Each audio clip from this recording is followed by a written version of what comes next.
Now we come to scenes we'd like to see, so if everyone can make their way over to the performance area, I'll read out this week's topics and then we'll see what our panellists can come up with. OK, here we go. The first subject is unlikely lines from a children's book. Mr. Stubborn wouldn't leave. He was the elected leader of the Labour Party. I'll huff and I'll puff and I'll blow you, Keith Vaz.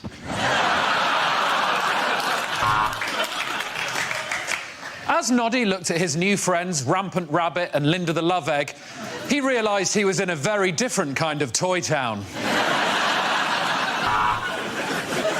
And all the animals of Buttercup Farm celebrated because Percy Pig was going to the slaughterhouse and they never had to listen to that whiny little bastard again. And the beautiful woman was cursed to sleep for 100 years. And that's your defence, is it, Mr. Cosby? She didn't do it. Don't boo her. I'm Paddington Bear from Peru, said Paddington. And if you show me where the toilet is, I'll poo out this condom of cocaine.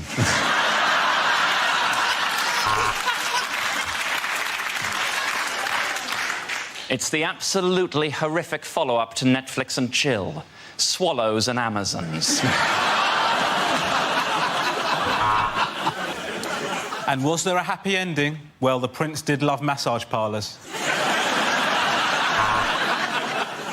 I will never tell you my name. You will have to guess my name, said Rumpelstiltskin, really holding up the queue at Starbucks.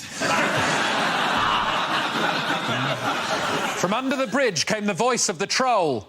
Wow, women can't be Ghostbusters, send!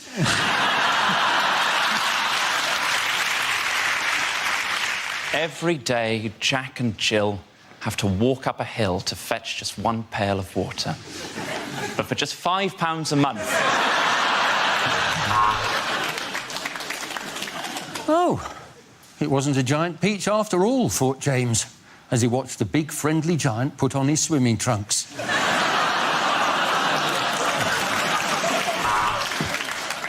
He pushed aside the clothes and there, at the back of the wardrobe, found a magical land of nipple clamps and lube.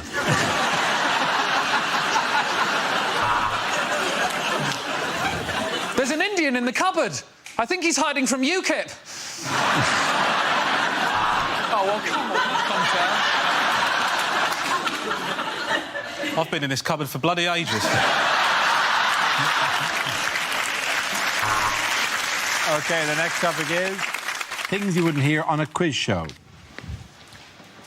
You've already used your 50-50 to narrow down the options to A, in, or B, out. Mr. Cameron, are you sure you want to ask the audience?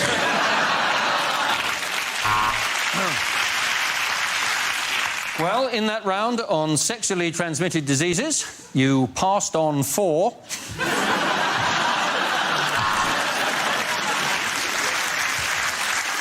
We asked you for things that start with an E. You said, a great night out with the lads. Welcome to Britain's only quiz about birds of prey. Fingers on buzzards, please.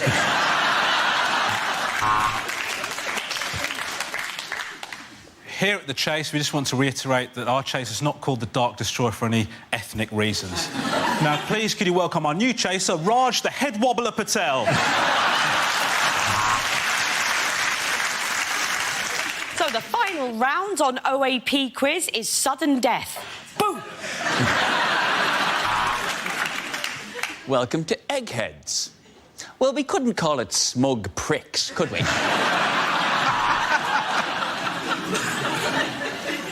Welcome to Tipping Point, for people who are too thick to follow the chase. Name, Keith Vaz. I mean, Jim. Occupation, MP. I mean, washing machine salesman.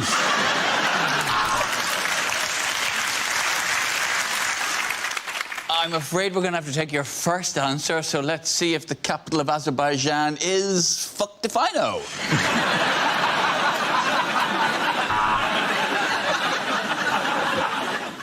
Is that your final answer? I'll marry someone else then.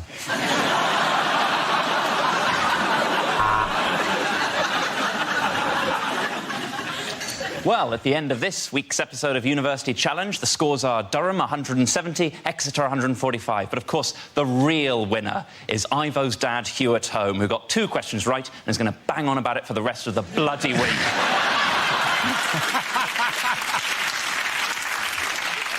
Well, we've given the contestants their meth and sent them to Hampton Court. Welcome to the Crystal Maze.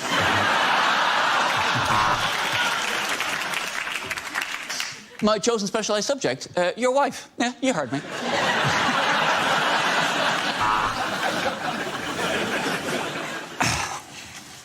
I've started, so I'll finish.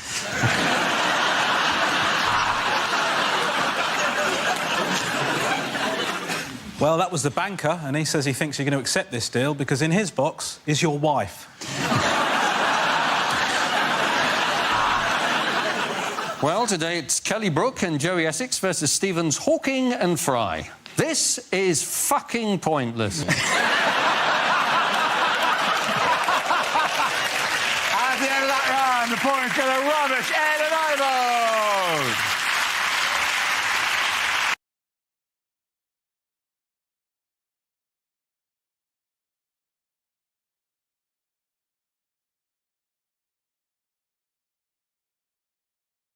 Now we play a round called Bake Off as Mocked Off. This game involves Ivo Graham and Ed Gamble, so if you could make your way to the performance area, please. This round is a stand-up challenge. I launched a wheel of news, and whoever chooses to stop one of our performers must step forward and talk about that subject.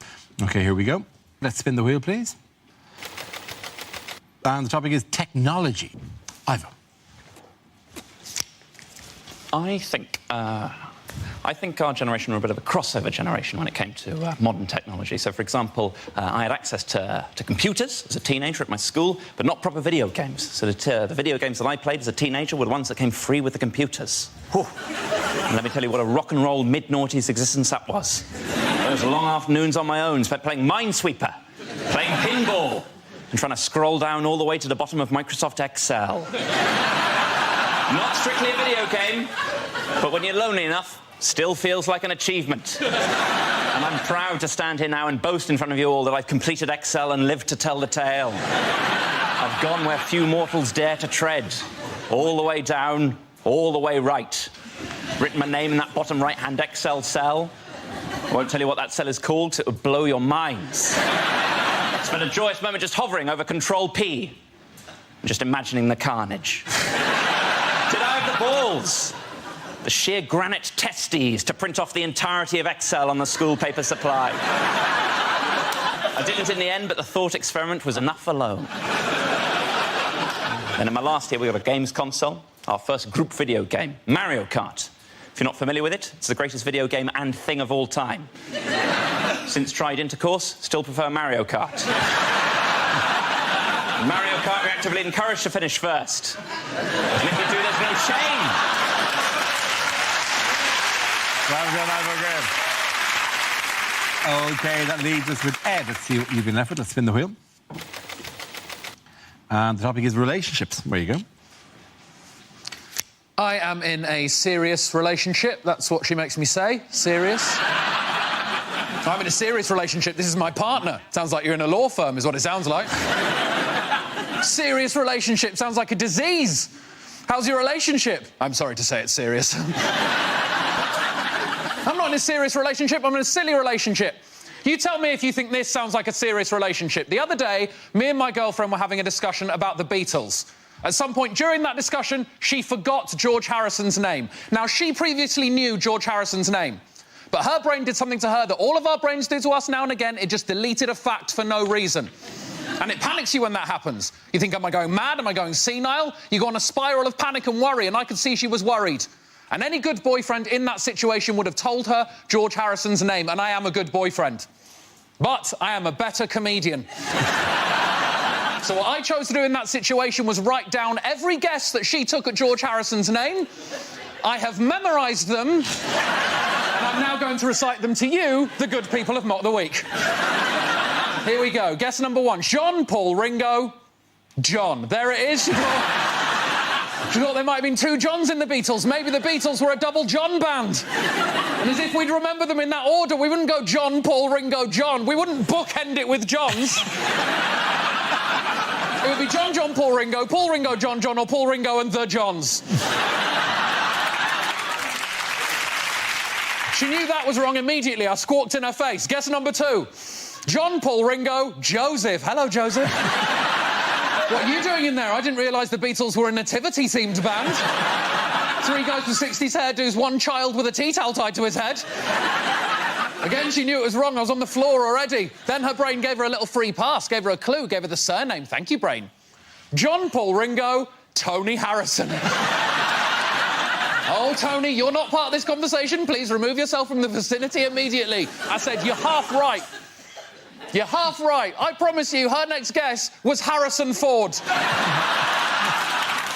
you very much. Bravo, very good. The end of that round, the points go to Ed Gamble.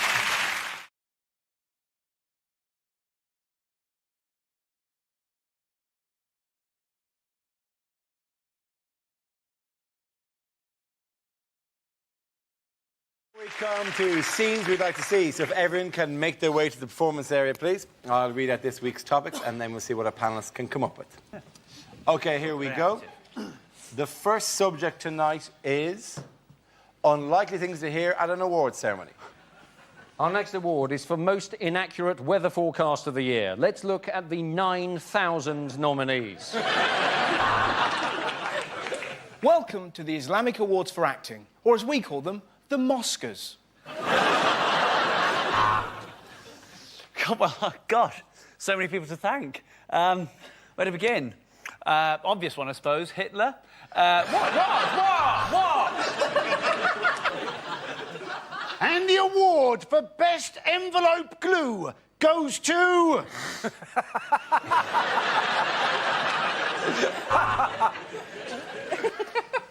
Now, Teacher of the Year. Quieten down. It's your own time you're wasting. Time now for us to celebrate some of the stars of show business who sadly are still with us. I'll just open the envelope. Oh, it's full of gold.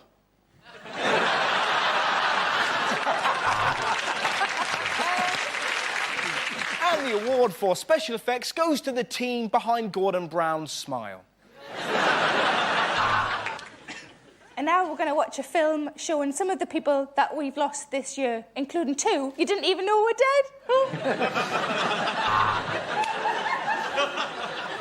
I'd bang that, I'd bang that, wouldn't bang that, I'd bang that. Anyway, the award for Best Actress goes to...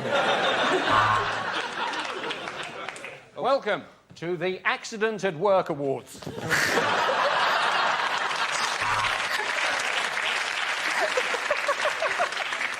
And winner of the Suicide Bomber of the Year. I'm afraid they couldn't be with us tonight.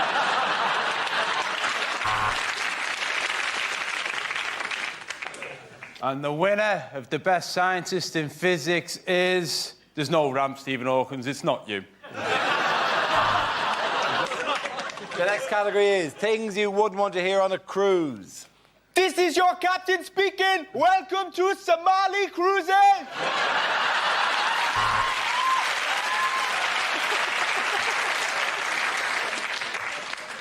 We've heard reports of an iceberg, but don't worry, no ship has ever been sunk by a lettuce.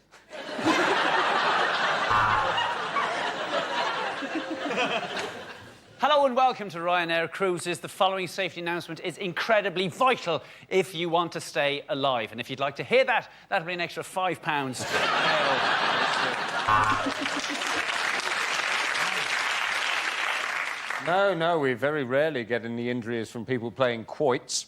You were just unlucky to be sunbathing naked with an erection. Oh, yeah, we were on this last year when it sunk. If you look to your left, there's a man eating squid. After that, he's having chips. I would like to apologise for the rocking of this boat, but we are currently being humped by a whale. Thanks for coming to the show. I've got to be honest, it's been a while since I've sung this one. Do you want to be in my gang, my gang? Welcome to Rita's erotic ping pong bingo. 2 fat ladies, 82. All the threes, 33. Oh, some hobnobs. For those of you gathering on the car deck, I said we would soon be docking, not dogging. I'm looking for a really old husband with money. How's your heart?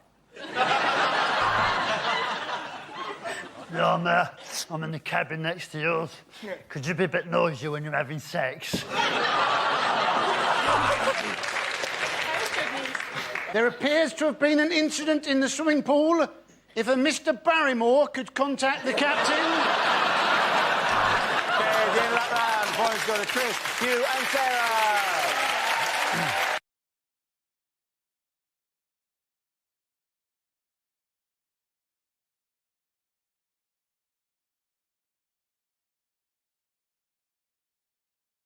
We play a round called Mock Up Your Daughters. This game involves Sarah, John, Chris and Andy, so if you could make your way to the performance area, please. This round is a stand-up challenge. I launched a Wheel of News, and wherever it chooses to stop, one of our performers must step forward and talk about that subject. The winner is whoever I think is the funniest. OK, here we go. Let's have our first topic, please. First topic is language. Who wants to come into that? Chris. Language, apparently, was developed by humans to help them during hunting. That's what people will tell you. I don't buy that. I think language is more likely to have developed spontaneously, probably between a cave couple who were just furious with each other, incandescent with rage, but completely incapable of expressing their emotion, just standing opposite each other in the cave mouth going until something had to give. And one of them finally snapped and went, "You prick!" And I went, "Oh, it's all coming out now, isn't it? Never clean this cave up. This place is a tip." "Well, why didn't you say something before?" "Well, I couldn't, could I?" "You're a pig, you are. My mother warned me about you." "Oh, really? How?" Bantu, the Bantu languages of the southern African peoples, they speak with a system of clicks and tuts, this kind of using their throat and their tongue, and constantly surrounded by horses they've no need of. It's a nightmare for them. Bantu for go away horse is... they're screwed, really, isn't it? Thank you very much, Chris. OK, let's spin the wheel again. The subject is home life. Who wants to come in? Sarah. My home life involves no children. I don't really like children. And if you ask... most of my female friends don't have kids. If you ask any woman who doesn't have kids what would worry them about having kids, the answer would always be childbirth. From what I understand of childbirth, it changes you downstairs, doesn't it? It changes you downstairs. I quite like my downstairs the way it is, thanks very much. Certainly don't want an extension.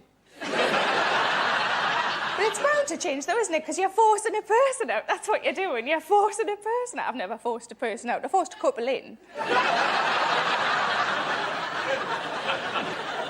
But I was in a shop recently, and this little boy came running over to me, put his hand in mine and shouted, "Mammy!" And I thought, oh, I sometimes forget me keys, but I think I'd remember that. And then his dad came over, and I thought, I wonder if this is the best chat-up line ever. And his dad's going to go, "No, no, that's not your mammy. Remember, your mammy left us because my willy's too big."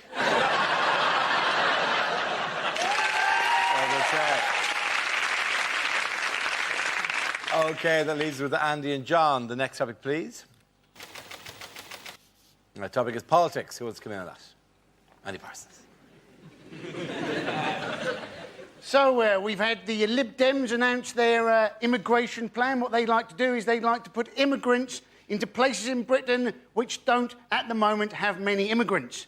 Quite what those parts of Britain will feel about that policy. I grew up for quite a long time in Cornwall, and there they regarded anybody who came from Devon as an immigrant.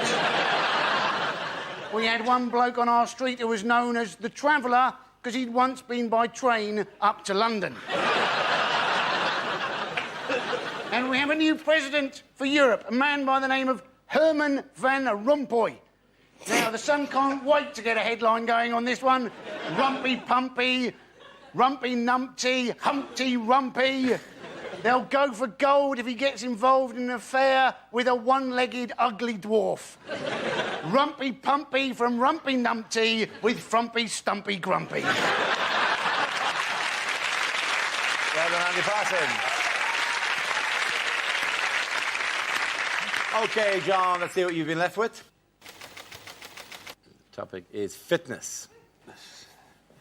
I think as a country we all know that we're not as fit as we used to be. We still sell a lot of sports clothing, though. I'm from Liverpool. If you ever go to Liverpool and you look around at the number of people in tracksuits, you'll think you're in an Olympic village.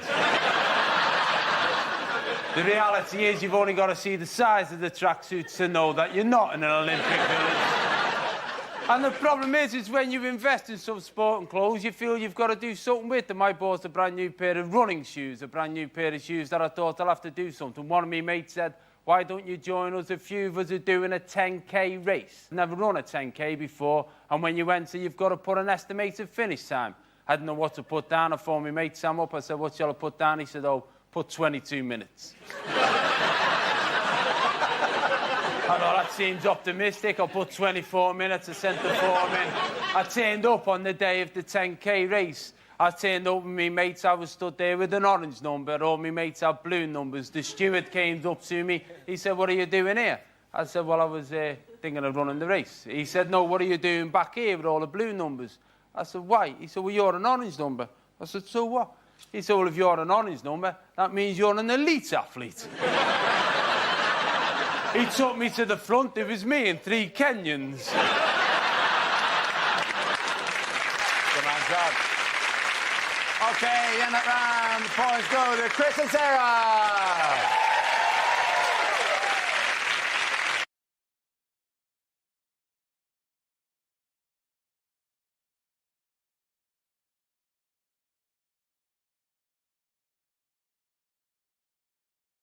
Now we come to scenes we'd like to see. So if everyone can make their way over to the performance area, I'll read out this week's topics, then we'll see what our panellists can come up with. OK, here we go. The first subject is unlikely small ads. Hello, my name's Ads.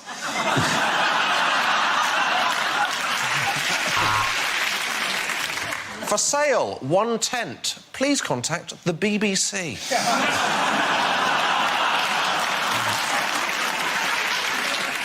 Genuine single man looking for a relationship.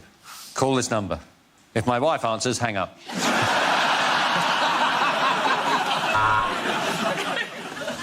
Free to good home. Fucking printer.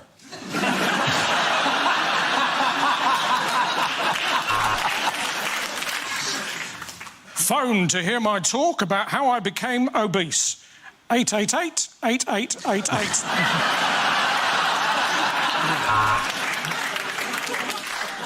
Rubbish collection services. Yep, we are genuinely shit at it. I saw you on the tube. You were wearing the pink sweater with your hair pulled back. I had my cock and balls out.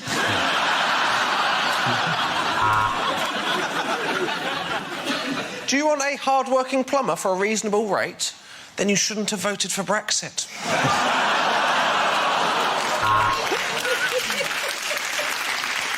Learn English on Owner Home. Good examplings, quick books, disbelievable price. You buy? Applications are now open for the Donald Trump School of Talking to Women because those bitches are not going to interrupt themselves.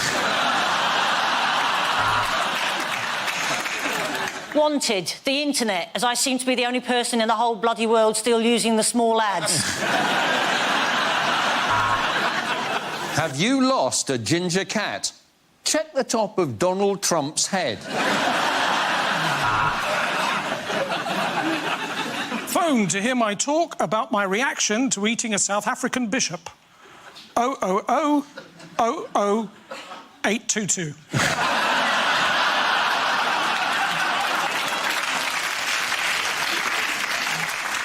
Respectable middle-aged lady would like to meet gentlemen for cosy nights in, country walks, theatre visits, and occasional eye-popping anal.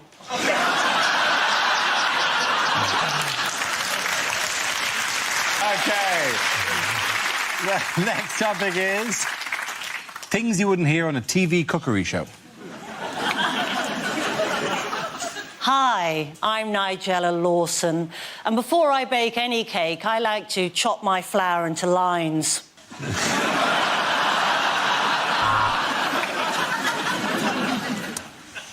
can see that's rising nicely. It does that every time I think about how much money Channel 4 are going to pay me.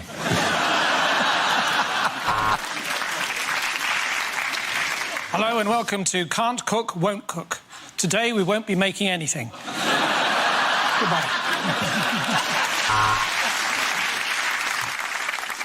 Coming up next on Saturday Kitchen, whatever we want, because we know you're too hungover to change the channel.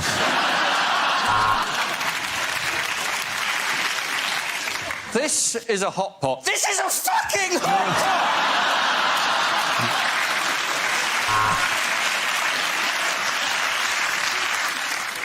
So, if you want to bone a chicken, what you need to do, take it on a couple of dates, and then invite it back, put on some romantic music, and let nature take its course. There is a bit of a problem on this week's food and drink. I've finished all of it.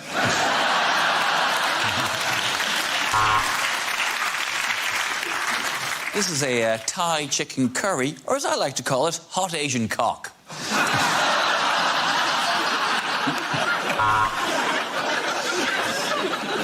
OK, Sam, let's see what you've brought in your bag of ingredients. It is a pint of wine and a large Malteser. Right, welcome to Southern Cooking for Northerners. First up, quinoa. What is it and why it can fuck off?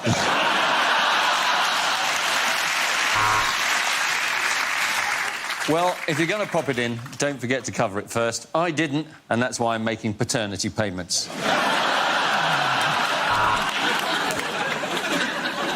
Hello, I'm Greg Wallace, and this series of MasterChef, we won't be using plates. We'll just be eating off my shiny, shiny head. Hello, it's Nigella Lawson here again. I'm just going to say the word spatchcock for no reason. Spatchcock. Anyone can make this. You can't, Beatrice. Sorry, you can't beat rice. Let's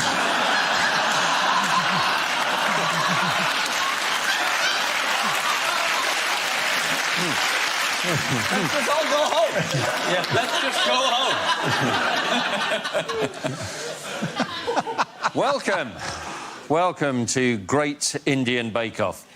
I'm Paul Bollywood.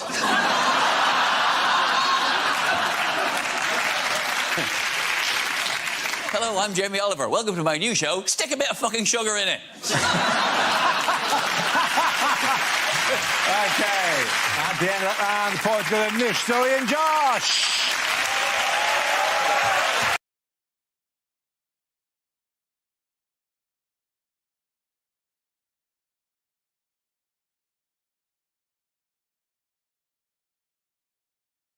Our next round is called If This Is the Answer, What Is the Question? On the board are 6 categories. Nish, which category would you like? World news, please. OK, world news it is. The answer is 40 days. What is the question? Is it the number of consecutive days my mother has texted me saying, have you had a haircut? How long is it to the next Labour leadership election? Is it how old was my pet ant when he had his midlife crisis? Is it how long did it take Joey Essex to read The Hungry Caterpillar? Is it how long does it take to go she loves me not round the whole of the Chelsea Flower Show?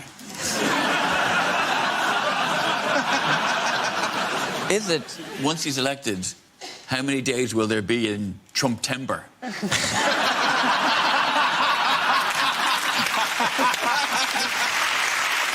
I got this month. It's a beautiful month. It's a really it's a great month. Great month. Best month you've seen. It's going to be such a beautiful month. It's going to be great. Is it how long was I in a hotel room when I put the Do Not Disturb sign on the wrong side of the door?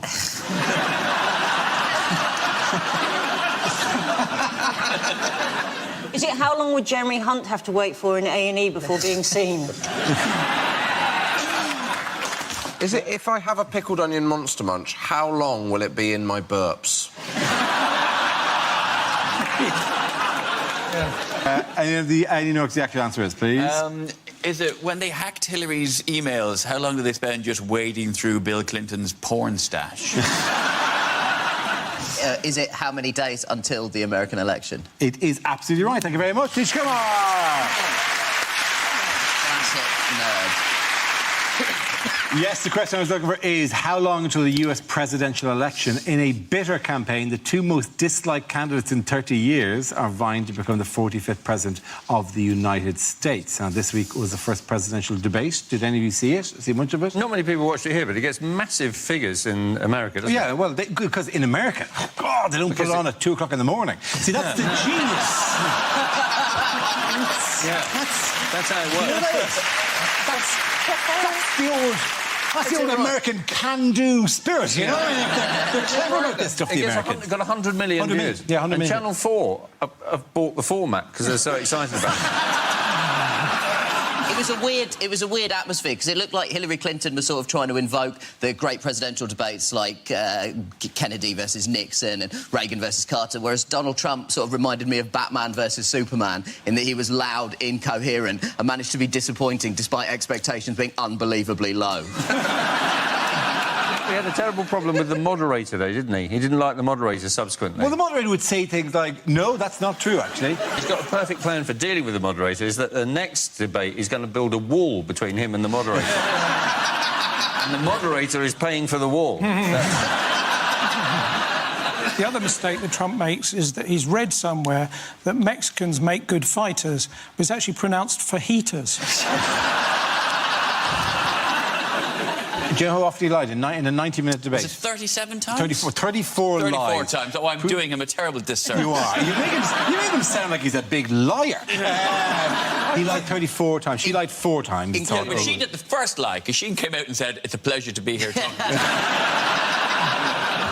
Trump clearly has no idea about how the political systems in the world work, which is why I won't be voting for him. In other news, what are the latest developments in the Great British Bake Off saga? Well, seemingly it's going to be hosted by someone who's not even from Britain, isn't it, Dara? Why are the crown jewels of this country being handed to immigrants? I looked at the odds. You're both on it, Ed and Dara. Do you know what I'm betting on? Not even on the list. Can't believe he's not in the mix. Mr. Kipling.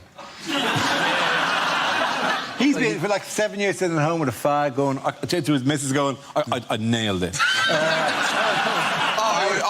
I would do this exceedingly well, I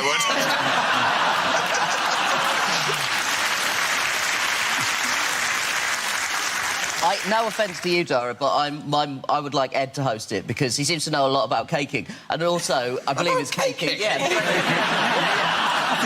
That's the industry term. Among people who know, that is the term. Caking sounds like an urban slang word for something that sort of came after dogging or something, didn't it? Yeah, Tory MP's been caught caking it. But also in a tent as well. Oh. It'll be reassuring because you look like an exact combination of Mel and Sue.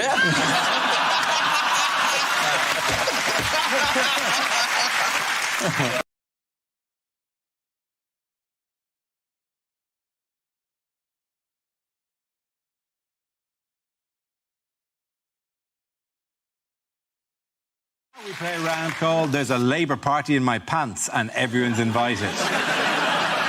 This game involves Nish and Milton, so if you could make your way to the performance area, please.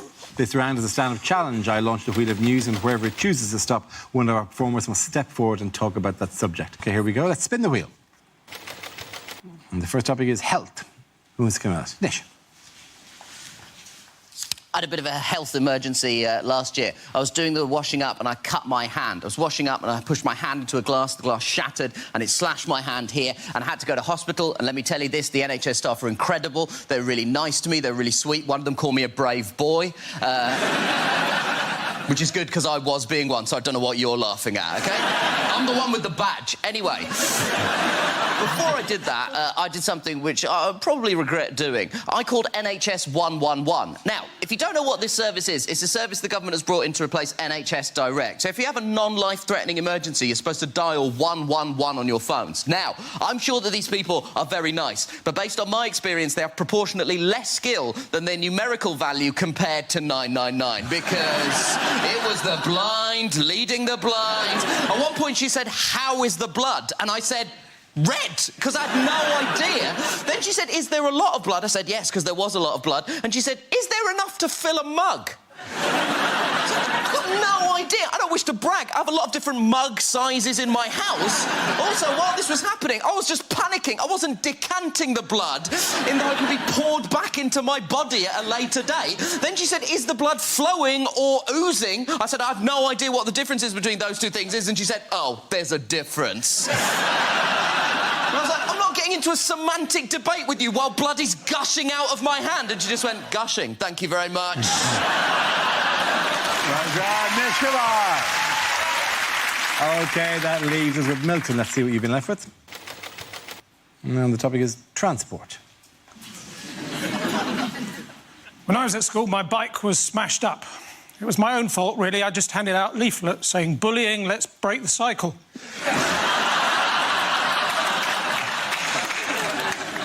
"We've been over this again and again and again," said my driving instructor, pointing to the badger.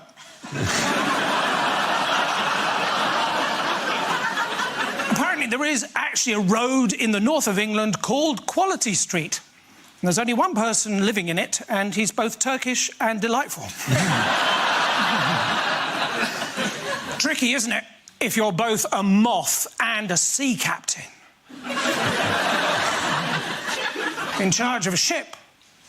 But up ahead, you see a lighthouse.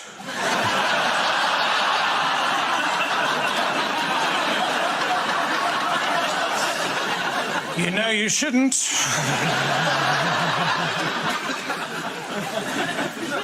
Toilets in trains are rubbish, aren't they? Especially the one right at the front, and the bloke in there gets so cross. And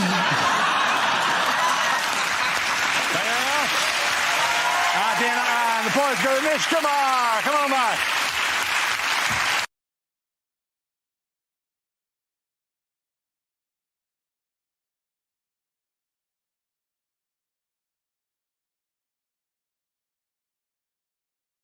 Now we come to our final quickfire round called Scenes We'd Like to See. This is for everyone, so if you could make your way to the performance area, please.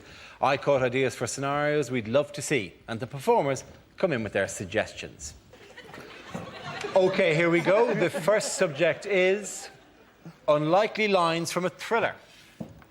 Michael, Peter, David, Vladimir, I think we may have a spy in the organisation. Give me the pentagon, then the triangle, and then the square.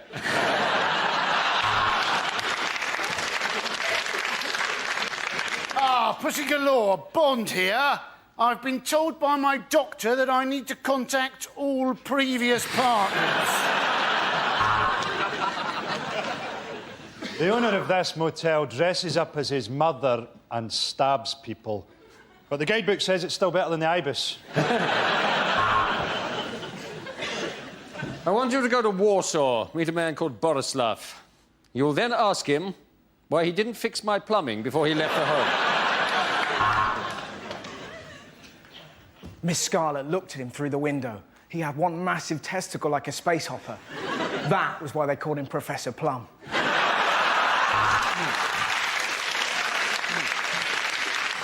This is no ordinary pen, Bond. Turn it upside down, the woman's clothes drop off, and you can see it pinch.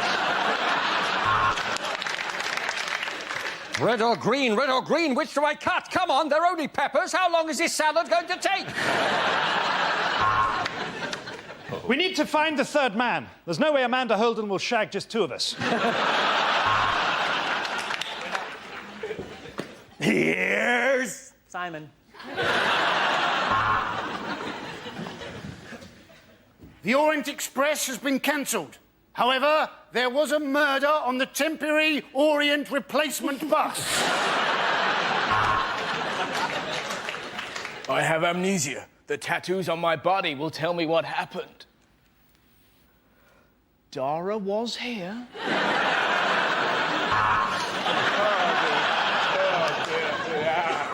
I'd been a serial killer for 4 years, but they'd never given me a nickname.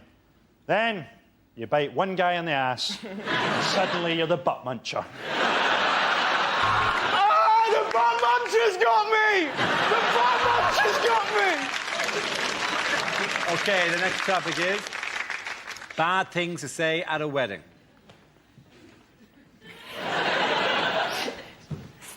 I do.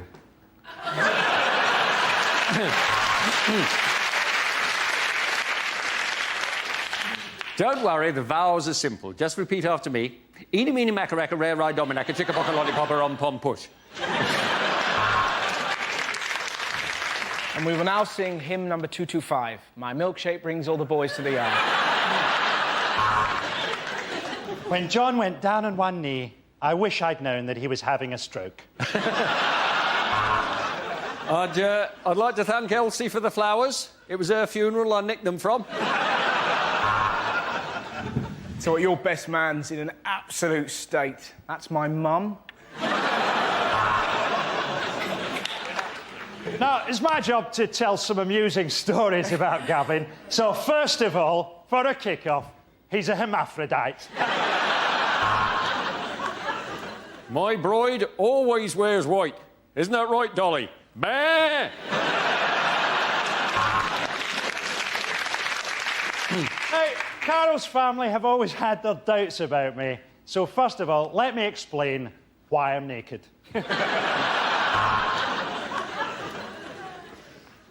This is my first gay wedding, so you must be the pretty one. To my new son-in-law, I would say this. You have released me. This monster is yours now.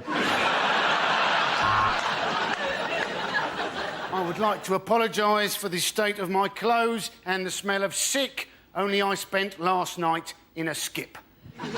Anyway, dearly beloved, we are gathered here today. People have said to me, why have you stopped being a bachelor after so long? And I say, well, look at her. She's wealthy and she's dying. It wouldn't be a traditional Norfolk wedding without a speech from the father of the bride and groom. The end of that round, the points go to Frankie, Hugh and Stewart.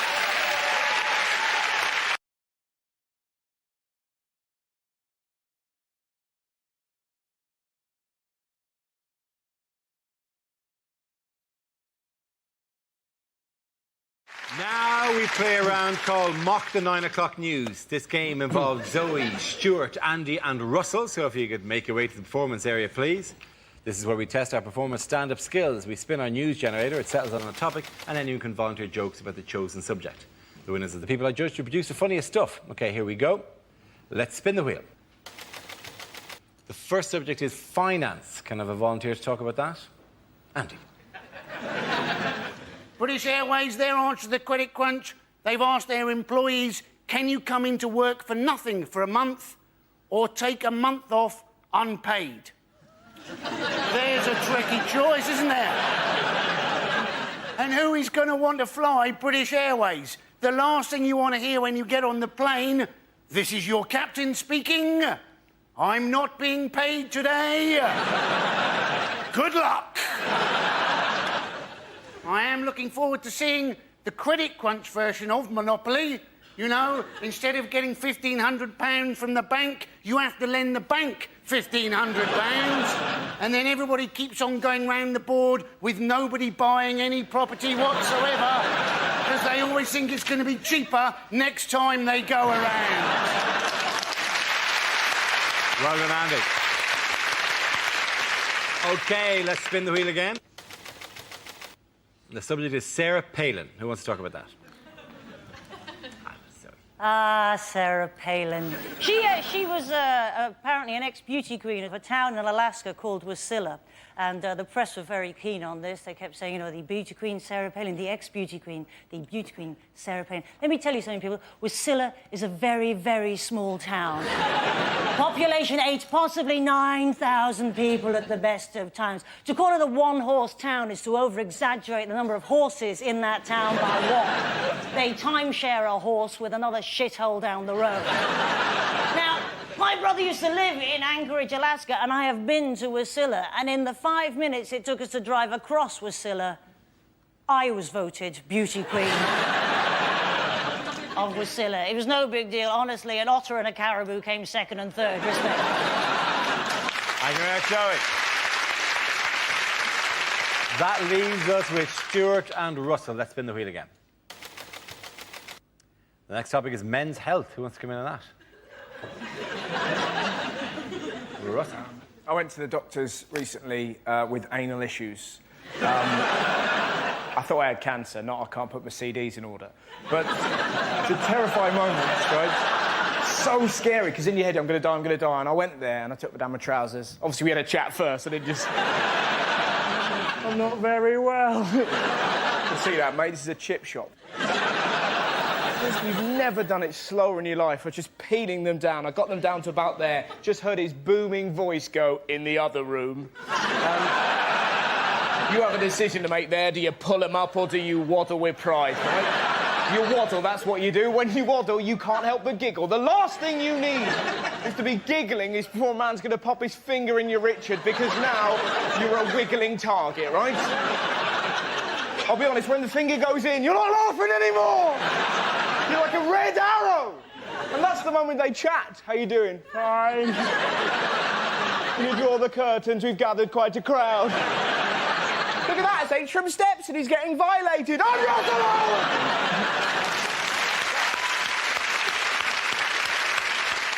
OK, Stuart, let's see what you've been left with. Let's spin the wheel. And the topic is school.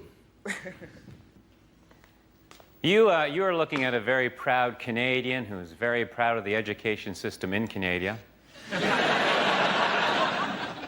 No, I was horrible in school. I failed math so many times I can't even count.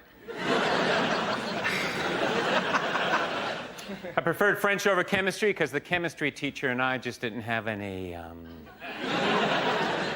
rapport. One teacher said I'd be a better student if I spent less time flirting. I immediately jumped off his lap. One teacher used to always say I wasn't very observant, but you know what? That was his or her opinion.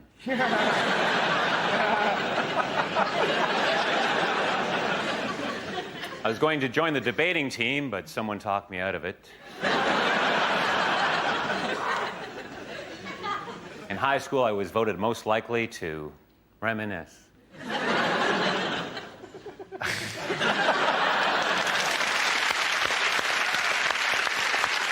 OK, at the end of that round, the points go to Zoe and Stuart.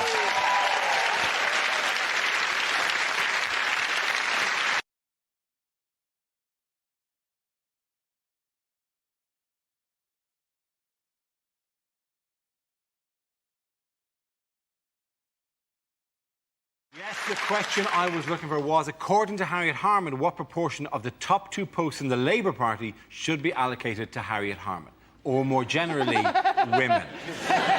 This is the news. The Deputy Leader of the Labour Party, Harriet Harman, said that either her post or the job of leader should always be occupied by a woman because, in her words, men cannot be left to run things on their own. Her actual words. Listen to that applause. Did you hear that? Bingo wings in the corner.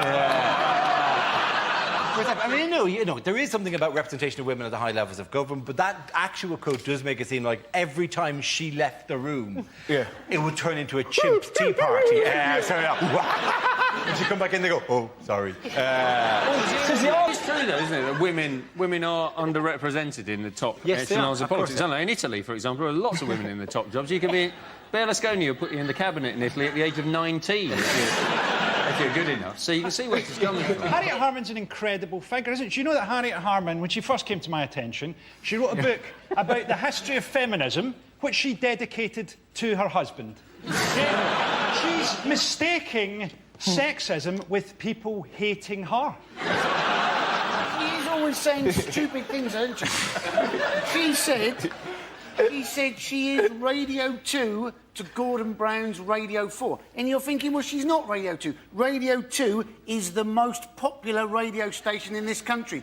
If she's anything, she's Isle of Wight FM on a Sunday morning at 3 o'clock in January when the transmission mast is broken. Some we're watching there is the guy who does the 3 o'clock in the morning slot. Why am I the shorthand for crap? Wouldn't it be great if he looks exactly like Harriet Harman as well? I don't know. Female politicians always have an element of freakishness, don't they? She's a bit of a freak. Hazel Blears looks like Gianfranco Zola humped an Oompa Loompa. And Margaret Beckett looks like a face trapped in a haunted mirror. As opposed to Alistair Darling, a former winner of Miss Teen USA, and John Prescott. Why are we led by the least among us? Is that the only ones who are fool enough to do it? Maybe one of the qualifications to become an MP is you have to be born inside out. That's one of the things. You can quite clearly sustain your organs on the outside. Come on in. The thing about Harriet Harman as well is that she's wonderfully dappy. I don't know if you knew this, but her blog was recently broken into and they said she defected to the Tories. And do you know how they found out? Do you know what her password was? Harriet Harman. They said that if the Lehman Brothers had actually been the Lehman Sisters, that the banking crisis wouldn't have been as bad as it was. I think that's utter rubbish. Yeah, I'm sorry. I think if there were girls in charge of the Lehmans, they'd just gone, sod it, should we just spend it on shoes? Come on! Exactly. $1 billion on Jimmy Choo. It is a ridiculous argument, the Lehman Brothers, Lehman Sisters. I mean, you could just choose any pun at that stage. Well, if the Lehman Brothers were the Gaiman Brothers, then the gay men should have done much better. You could say that in tennis. You could go, well, if the Williams sisters were... Oh, that's a bad example. But the thing is, it just comes down to the fact that they're saying women are better with money. That's what she's saying, which is simply not true. No man bought Mamma Mia. There isn't a man that's listened to Duffy. Everywhere you go, I'm back in my No man went, Duffy, please. I love this stuff. It really sings to me. It isn't a man. This is a direct pop at my girlfriend who spent 30 quid on a doorstop that's a hedgehog. It's great to be able to come on a TV show, though, and have a go at your girlfriend, isn't it? Just don't get the doorstop! I think if women are genuinely better with money, I think we should put Kerry Katona in charge of Barclays and see what happens. I think we all know what Harriet needs. Our support, because she's right. Bankers are sexist and bankers are laddish, but that isn't the reason that the banks collapsed. It's not like people were going there, what did the derivatives close at? I don't know, I was giving Jason a wedgie.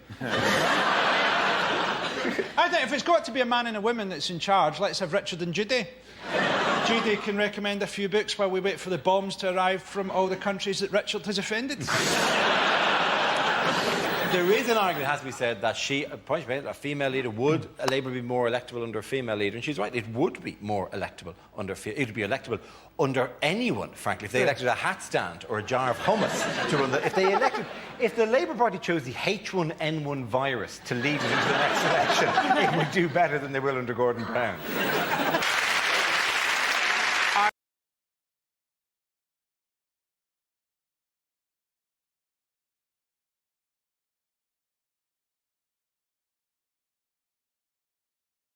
The first subject is rejected exam questions.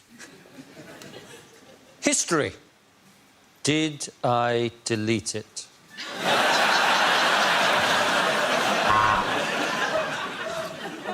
If cycling 10 miles a day uses up 400 calories, explain why Boris Johnson is still a fat bastard.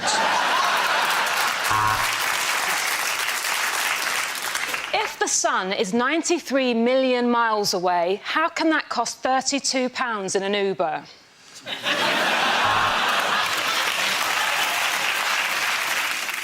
Where is Greece? Is it A, the southern Mediterranean, or B, up shit creek?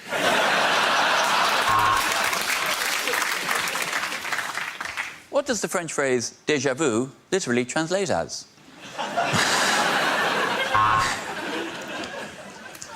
Using examples of Michelangelo's work, write 500 words on why he was the best turtle.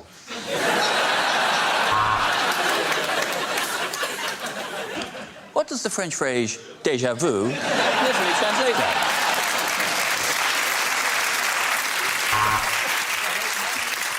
Question A.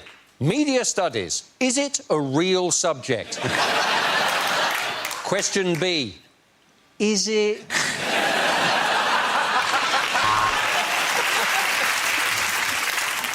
Using a compass and ruler, draw perfect cock and balls.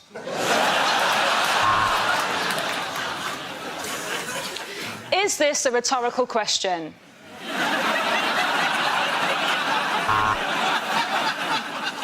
You may now commence your anal sex exam. Please turn over.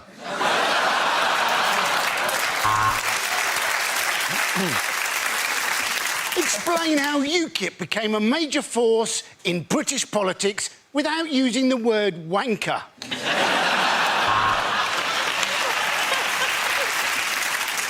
If Jay-Z is unfortunate enough to have a problem with a bitch, how many problems does Jay-Z now have?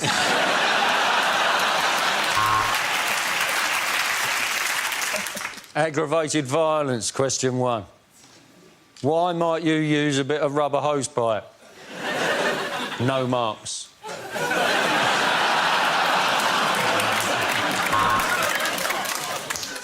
What colour is this dress? White and gold or black and blue? Discuss.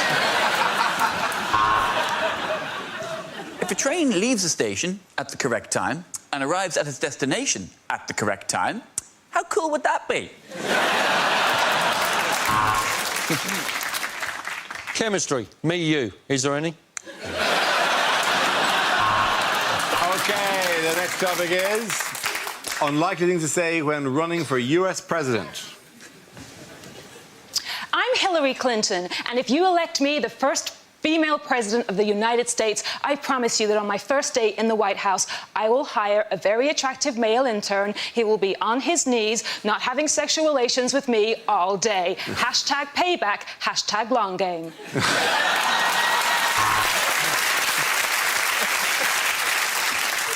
I want to go to Washington. Why? I want to see what colour the White House is.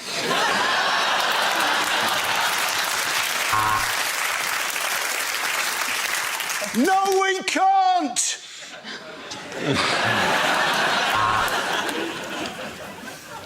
The name Clinton is in the DNA of the White House. In fact, the DNA of Clinton are on the walls of the White House. I know the value of family because I sold one of my children to pay for this campaign. As president, I will welcome immigrants, because the White House is massive and it's not going to clean itself. I will govern for all of this country, not just the metropolitan cities on the coast, but also you cousin shaggers down south. I would like to introduce you to my new Homeland Security advisor. Say hi, Lamb Chop. Hi. Come on, of course I'm the guy to succeed Obama. You know what they say? Once you go black.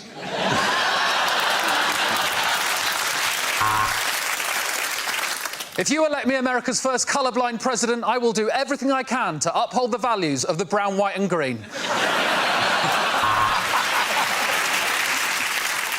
I would now like to talk to you people in a language of my own devising.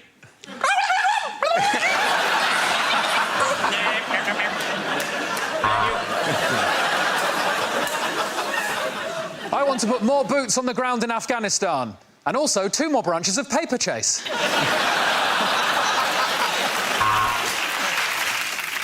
What you must remember is the people we need to convince are the great American people. And most of them are as thick as pig shit.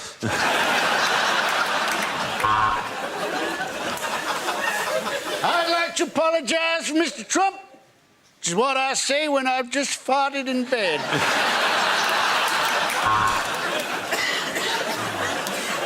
When I was little, I did not plan to be President of the United States. This is more like a holding job until I get to rule a good country. I am American through and through. Cut me, and I will shoot you in the face. I wish to have no secrets in this campaign. I wish to be completely open, and it is done. That is why. I'm going to start that again, because I fucked that up. We Republicans want to reach out to all Americans. Blacks, whites, Chinese-y-looking ones. I want to have no secrets in this campaign, and that is why I have gathered you here tonight to tell you I shot JFK. Okay,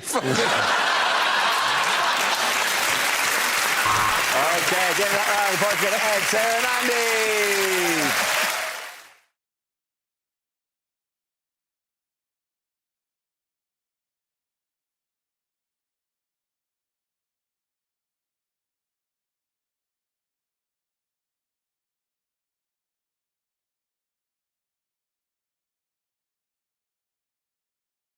The first subject is lines you wouldn't hear in a TV detective show. These dots, these dashes, what do they mean, Inspector Morse?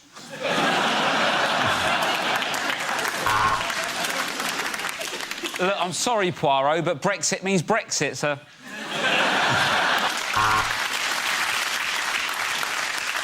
Welcome to Midsummer, Officer Patel.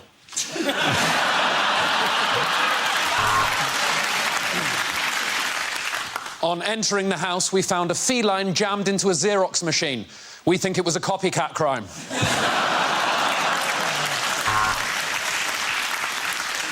Welcome to Baker Street, madam. It seems you came from Sevenoaks via Waterloo, and you bought those shoes in Selfridges. And you are here because you fear someone is stalking you.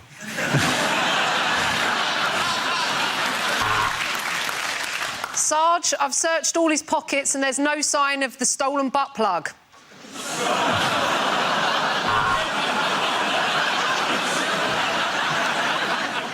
Blood, skin, fragments of bone. Why did I order the sausages? And according to the coroner's report, he had his head removed and a wedge of lime shoved down his neck. Sorry, that's the coroner's report. You're arresting me for playing chess in the road? It's because I'm black, isn't it?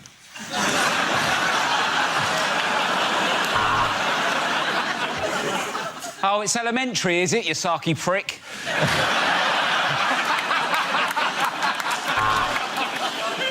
I think going undercover at the strip joint is a good idea. But is it really your thing, Miss Marple? There is some semen at the crime scene. What can I say? I love forensics.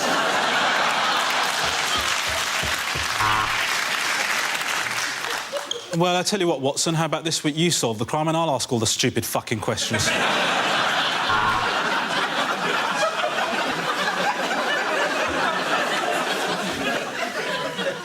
This week on the bill, an unlikely suspect, someone who can act. The bloods have come back from the lab, but the Crips are held up in traffic. I'm so sorry for your loss, Mrs. Trump. Now, firstly, can you think of anyone who didn't have a motive to do this?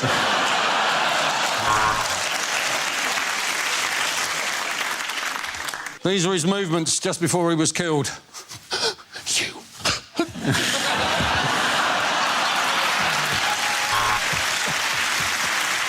Okay, the next topic is things you didn't hear at the Olympics. And that's a world record from Usain Bolt, 9.5 in one night. Let's see what's happening in the velodrome. Yep. Cycling.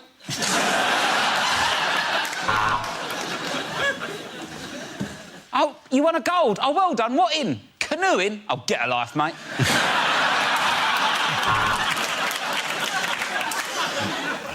I've just come out of the diving pool. Look at the colour of my legs.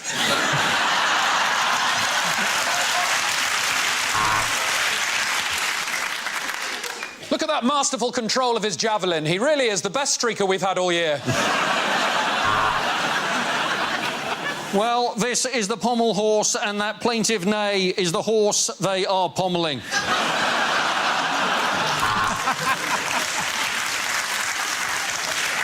Time for the next fight now. He floats like a butterfly, he stings like a bee. He's got a black belt, he's got 5 black belts. OK, he's a wasp.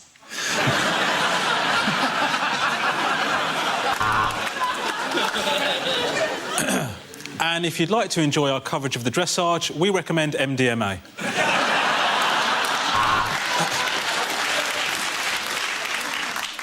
And his penis has slapped the top of the bar. That is a straight ban from Wetherspoons.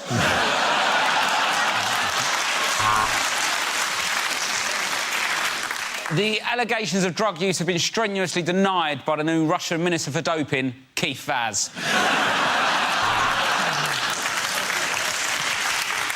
We were afraid the Chinese were going to use doping, and here she is. What a fantastic athlete. Doping!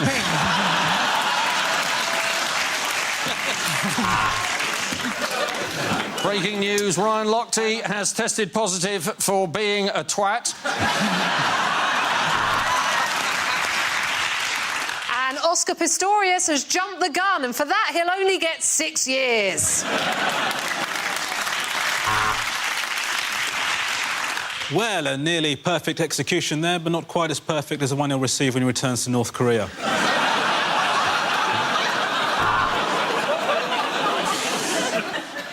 You join me live at the All Dancing. Fucking state of it. At the end of that, the point's going to run at Stuart Milton.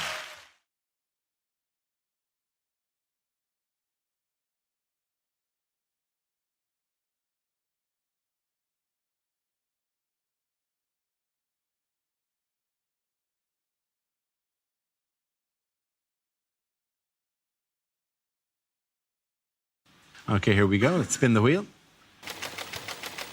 And the first subject is health. Ed Campbell. So, in the last 3 years, I've lost 6 stone in weight. Cheers. No, too late. A lot of audiences like to clap, they like to whoop, they like to cheer. You guys just went with staring, and that is absolutely fine. That's all right, that's fine. I think I might have made a mistake as well, because I'm not as happy now. I thought health would equal happiness. Turns out the happiest moments of my life were just me, sat on the sofa, in my pants, laughing through a mouthful of cake. I'm a more worried person now. I think, am I eating the right thing? Am I exercising enough? I went for a run the other day. I accidentally swallowed a fly. I had to Google how many calories is a fly. 6 per serving, if you're wondering. Weirdly now, I feel like an undercover fat person who's been secretly sent into the lair of the thin people to gather information on what those crazy villains are doing, and then I feed it back to the fat people. You got to feed it back. We eat anything. So I'm in there just going, what are these thin people up to? What's going on? Oh, interesting. That guy's got a packed lunch, but he's actually eating it at lunchtime. Well, I have never seen that before. He's not just made it in the morning and then eaten it on the bus on the way to work. And then bought chips at 1. That is intriguing resolve. Ah, they're using phrases I've never heard before. Things that only thin people say. I think I've got some biscuits. I'll just go and check. Who's living their life like that? Who buys biscuits and then forgets that they exist? That is unacceptable. I'm so deep undercover, I've met the bosses of the thin mafia. People who don't even like food that much. You go, oh, no, I'm not really a food person, you know. No, it's not. It's more of a fuel, isn't it? It helps me get through the day. If you don't like food, then what are you thinking about all of the time? Thank you very much, Ed Campbell. That leaves us with Milton. Let's see what you've been let with. Let's spin the wheel. The topic is shopping.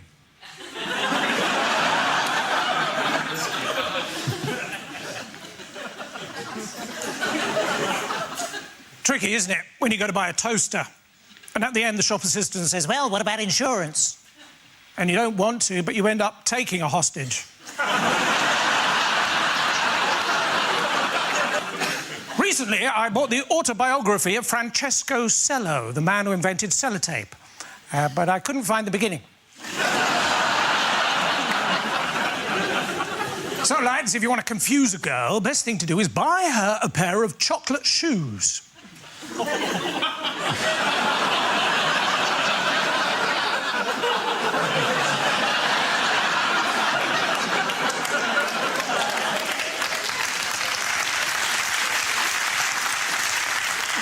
So I took my cases and my clothes to Tesco, because they say they help you pack your bags.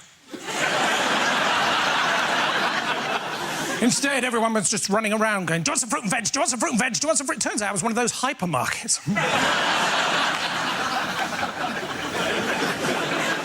What else can I tell you about myself? I own a small zoo and a pirate ship, although not at the same time. I didn't buy that much Lego. I mean, we think of pirates as being all smiley. It turns out they're actually all Somali.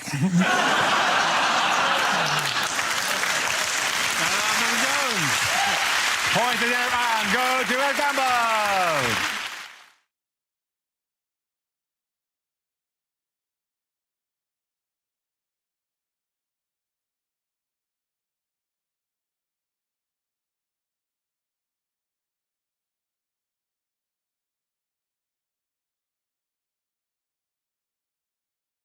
Picture of Kanye West performing at Glastonbury Festival this weekend, headlined the Pyramid stage on Saturday night. The rapper told the crowd, "You are now watching the greatest living rock star on the planet." To which the entire crowd went, "Oh my God, who's dead?" He wasn't the biggest rock star in Somerset. Yeah. Yeah, he wasn't the biggest rock star in that field at that time. Literally. Let alone the planet, yeah. He also described himself as the new Warhol, and I think we misheard him a bit there.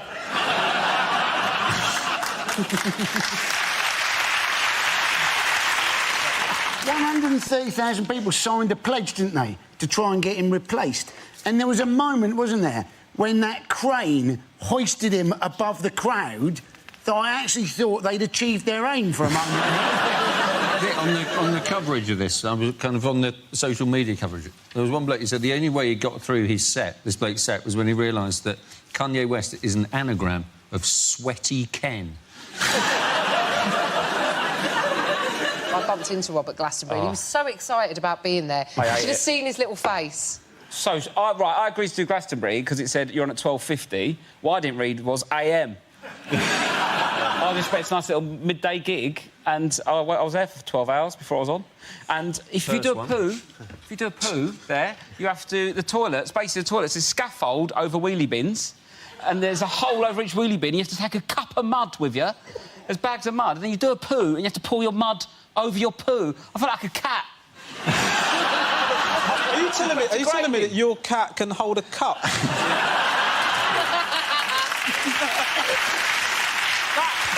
That toilet situation is just so you've got scaffolding and you've got wheelie bins underneath. Yeah, 1/3 of the toilets were kind of essentially a compost heap. So they wanted to recycle. They could use it as human waste as it. Yeah. So they had people with sand or soil or whatever. Well, why do you need fertiliser over that? All everyone's having all weekend it's cider and kebabs. What are you trying to grow with that? What are they trying to grow? People to go on Jeremy Kyle? It's a joke. My mum had a house in Sri Lanka, and she had one of those toilets that just go straight... The poops go straight into the ground, and that she had mango trees behind the toilet. The mangoes were absolutely enormous. I've never seen... They were much bigger behind the toilet than they were anywhere else in that whole bit. But my mum didn't allow us to eat them because she said they're poor mangoes. No, we weren't... My God, if you package them up in Waitrose, middle-class people were... These are poo mangoes. They're the only mangoes I get. Oh, no! I ordered from Ocado. They've substituted my poo mangoes for shitty beans. That's not fair. Every time I have a mango, I think of your mum having a poo. Poo mango. It's your fault. Hold on a second, mate. Hold on a second. I said I took a poo, and now you've made the leap, just brought my mum into the situation. She has shits now and again. My mum has never shit in her life, mate. How dare you talk like that about my mother? My mum's ruined mangoes, my dad's ruined baths. Between us, we're killing this country. Oh, I think we've just scraped off a layer there. Is that a story from your childhood? What's going on? A couple of weeks ago from the I see. Oh, right. Don't watch myself. No, I know.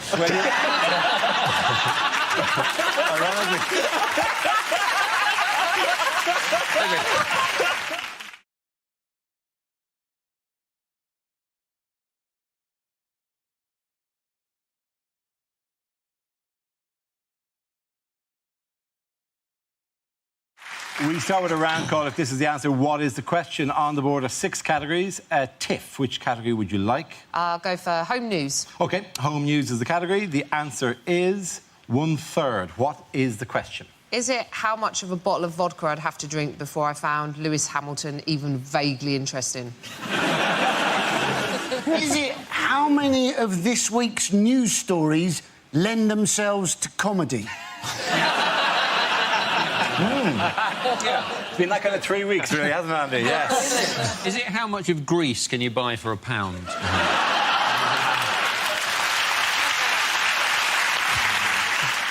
Is it how much of Kim Kardashian is made up of arse? Is it, of all of the children that I taught maths to, which proportion of them genuinely had a future?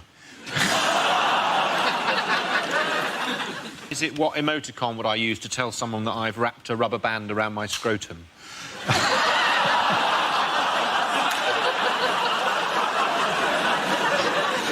Is it what I'm always missing from a threesome?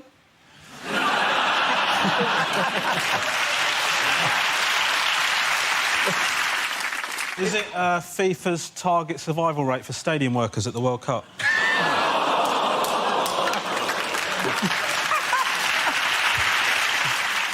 Is it, according to legend, how much of you is your head? Yes. It should be noted. I'll tell you what it could be, answer. What proportion of that team have I seen completely butt naked?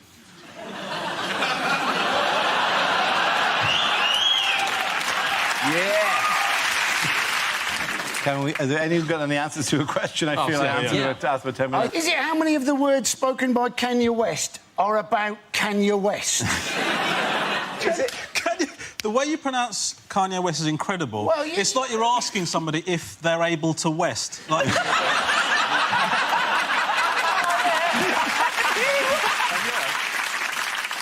Is it think of a fraction that rhymes with the word bird? Think of a fraction that rhymes with the word herd? No. Is it think of a fraction that rhymes with the word interred? No. Is it think of a fraction that sounds funny if you say it with an Irish accent? Yeah, that's exactly what I was waiting for you to do. Yes. Think of a fraction that I say is 1/3. What a funny country. Isn't it?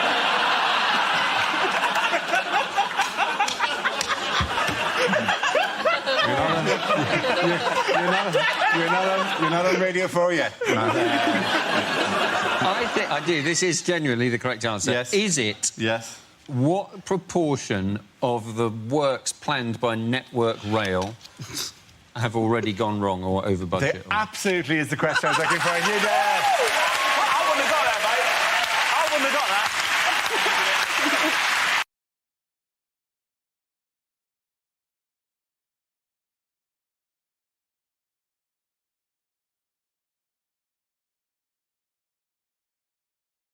Now we play a round called It's Getting Hot in Here, so take out all your jokes. This game involved Tiff and Ramesh, so if you could make your way to the performance area, please. This round is the stand-up challenge. I launched a wheel of news, and whoever chooses to stop, one of our performers must step forward and talk about that subject. OK, here we go. The first subject is magazines. Who wants to come in on that? OK. As a woman, most of your life is designed to make you feel a little bit shit. And magazines are responsible for that. You know, magazines like OK, which I look at on the shelves and think, when are they going to stop putting people on the front of that who are quite clearly not OK? Magazines will recommend that you have plastic surgery. That seems to be everywhere. Too much plastic surgery these days. I think that's why they've invented emoticons. Right, they're for women who've had too much plastic surgery, so you can just hold up an iPad and say, I feel happy, I feel sad, I feel like a smiley poo with eyes. But I think the worst thing that magazines do is they perpetuate trends, really bad trends, right? I don't know how you guys feel about vajazzling. But I genuinely believe it is a plot by religious groups to get gay men interested in vaginas.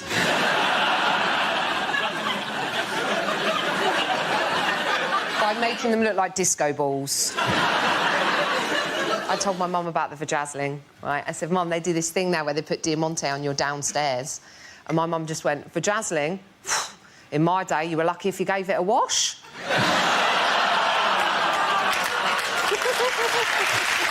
Thank you very much, Jeff. OK, that leaves us with Ramesh. Let's see what you've been left with. Let's spin the wheel. And the topic is parenting.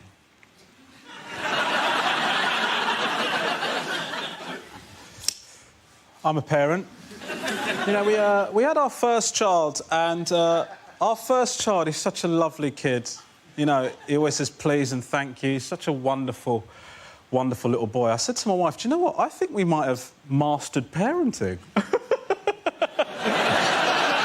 I think it's just about setting clear boundaries and being consistent.